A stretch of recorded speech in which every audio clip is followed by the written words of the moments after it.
मेरी ये हालत अज्जू और रायस्टार ने की है।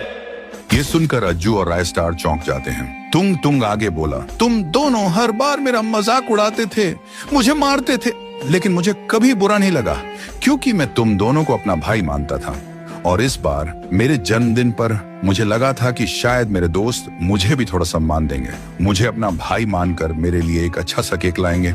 लेकिन तुम दोनों ने मुझसे गोबर का केक कटवाया और पूरे गांव वालों के सामने मेरी इज्जत मिट्टी में मिला दी। उस दिन पूरा गांव मुझ पर हंस रहा था और मैं पूरी तरह अंदर से टूट चुका था। उस रात मैं पूरी रात पीता रहा और पूरी रात रोता रहा और फिर मैंने सोच लिया कि एक बार देख ही लेता हूँ कि मैं सच में तुम दोनों के लिए सिर्फ एक जोकर हूँ या फिर तुम भी मुझे अपना मानते हो। मैं शाम को बीड़ी लेने निकला और रास्ते में 2 लोगों को पैसे दिए और मैंने उनसे कहा कि मुझे बुरी तरह मार पीट कर यहाँ बांध दो।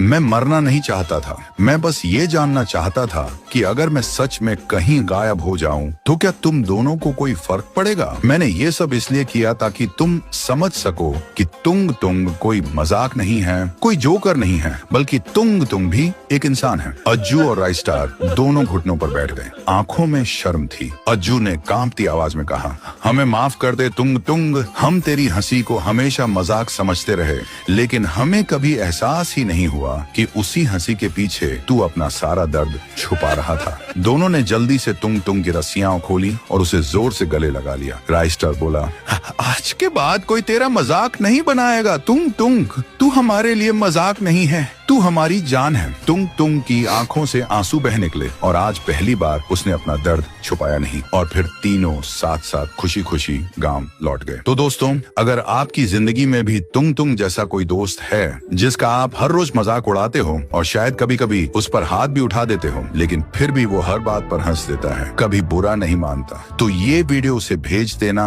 और बस इतना कह देना, भाई तू हमारे लिए मजाक नहीं है, तू हमारी जान है।